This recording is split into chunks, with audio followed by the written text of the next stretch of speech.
Welcome into the Arrowhead Addict halftime show. My name is Price Carter. Thank you so much for joining us.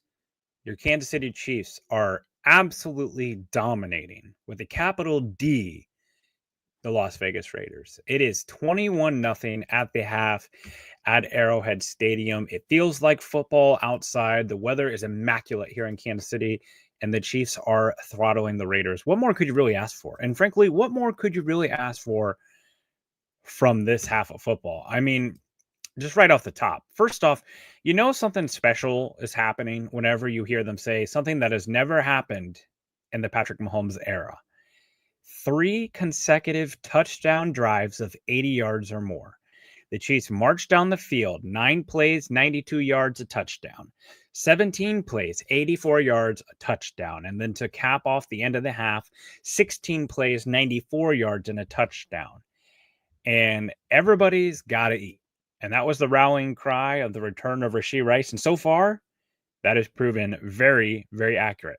Travis Kelce, 2 catches for 51 yards. Rashee Rice, 6 catches for 36 yards and 2 touchdowns. Juju Smith-Schuster, 2 for 31.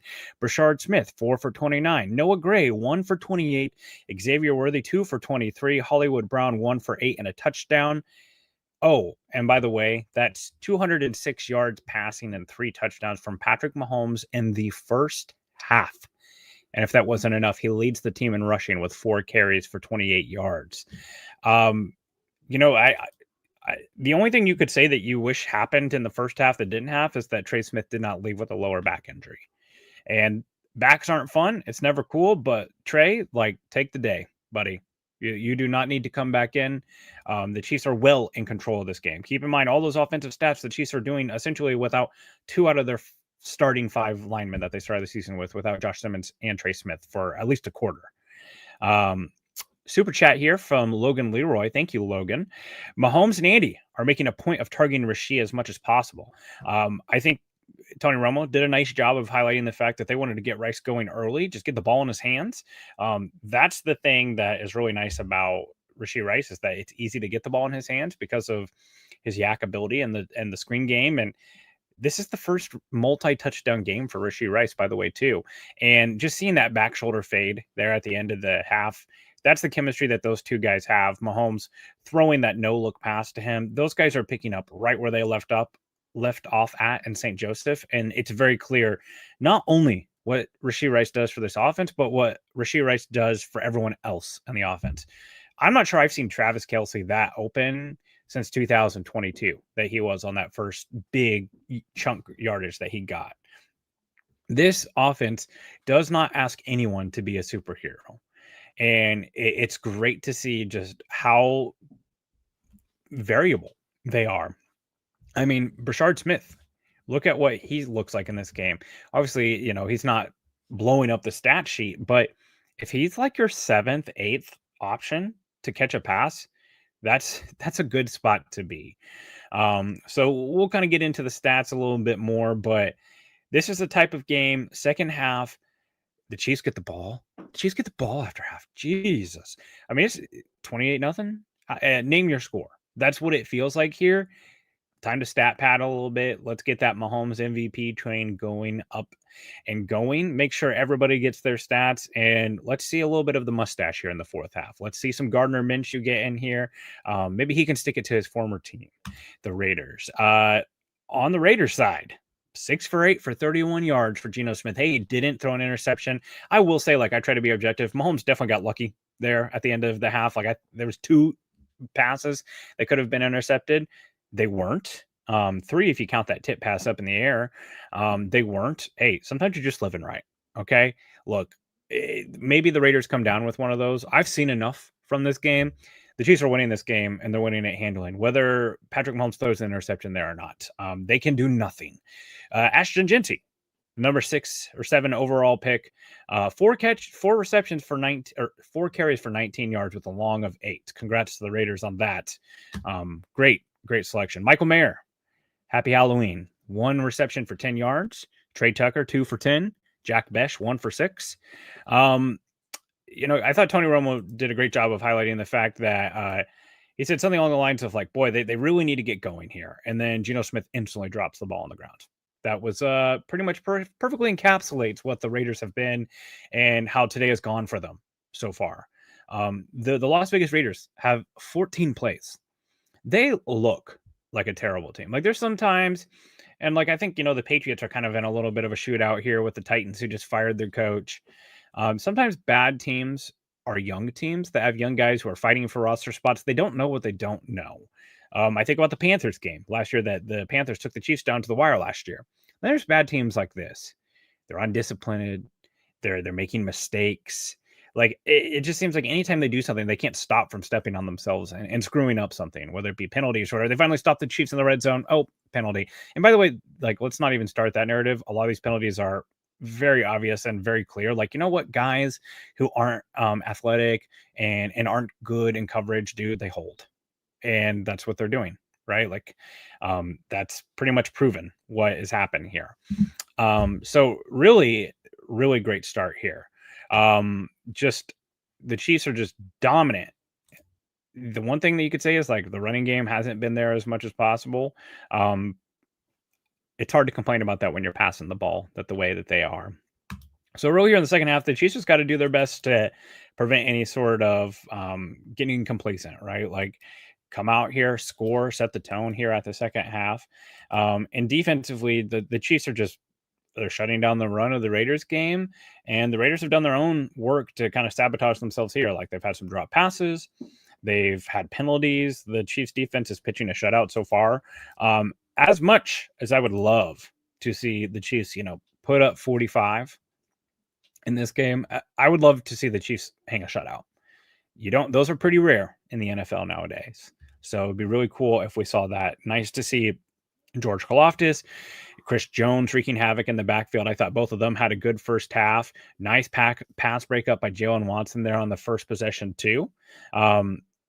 Really, man, I'm having a hard time coming up with something negative. Jalen Moore is holding up nicely on the left side. I continue to come back to, obviously Mike Caliendo's in the game right now. Mahomes' comfort level when the tackle play is solid. His ability to step up in the pocket. And it's not just with Mahomes, it's not just the sack avoidance. It's the fact that when he does get sacks, it's like for 1 or 2 yards, right? The ability to avoid negative plays. He had a down in the second drive where basically like it looked like it was going to be sack, and he kind of scoots forward for like 2 or 3 yards, and it ends up being a rush of 2 or 3 yards instead of a sack. Like that is huge. It keeps this offense on schedule, and it really keeps the offense explosive too. And keep in mind, they've not completed a pass to Tyquan Thornton. I was glad to see them take a deep shot to Thornton. They've got to keep that element in the offense, right? Like they need to continue to stretch that field as much as possible. But all good vibes. The vibes are immaculate. And for all the people who have sat here for the last 2 years and said Josh Allen's the best quarterback in the NFL, Lamar Jackson's, Patrick Mahomes is washed, Patrick Mahomes is carried by the refs, or all those type of things, guess what?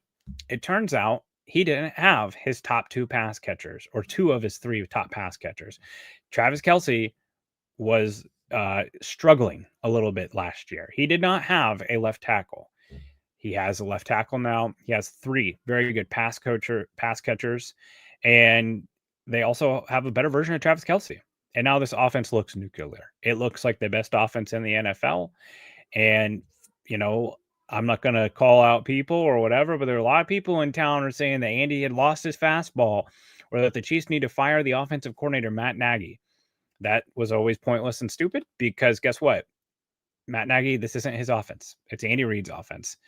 The chat used to pop off every single time I did this show. Fire Nagy, fire Nagy. No one here is saying, wow, what a great offensive call by Matt Nagy.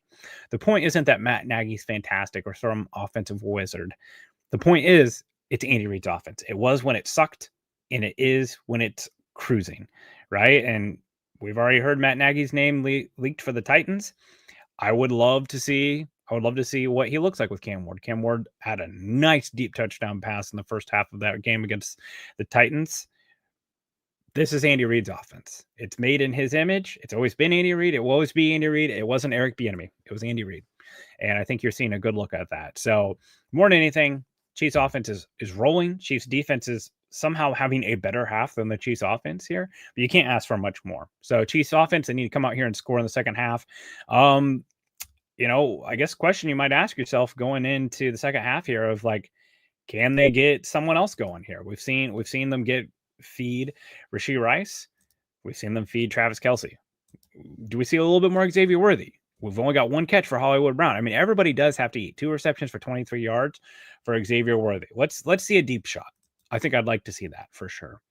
I saw in the chat a little bit that there was some concern about Kingsley Suamataia.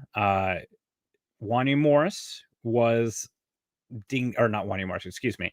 Wanya Morris could potentially have to fill in for Kingsley Suamataia, who looks like he was shaken up on the field goal kick.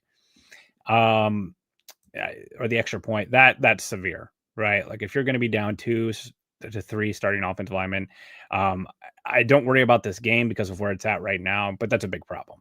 So hoping that Kingsley Suamataia gets back out there, or Trey Smith, that's going to be something to monitor this coming week for sure. Let's get some final score predictions here. Let's see who is the first person to predict a 50 burger. 35-3 says Jesus Perez. Zap the man has 38-6. See here if we got any more predictions in the chat. Someone on X says 38-10. Let's see what else. Any other predictions? Raiders have 2 first downs in this entire half. Not great, Bob. Not great for them. 49-0, Tom McCarthy. There we go. Sean Browning's got him 40-7. Hey, look, this is looking like a great opportunity to join us for the post-game party. It's probably going to be a blast. 50-3, 31-14. I hope all you all right. I would love to come and hang out with you at the post-game party. Western Brewster's got them at 42-7. So come do it. Come bring a day beer. It's nice to be able to be drinking during the day here. Always looking for an excuse for that. And come hang out with us at the post-game celebration. It'll be myself, Adam Bess, and Sterling Holmes as we break down this game and hopefully get some updates on the Chiefs offensive line. So let's see these Chiefs come out here and score after half, and I will catch you afterwards at the post-game celebration. Thank you for tuning in, and as always, go Chiefs.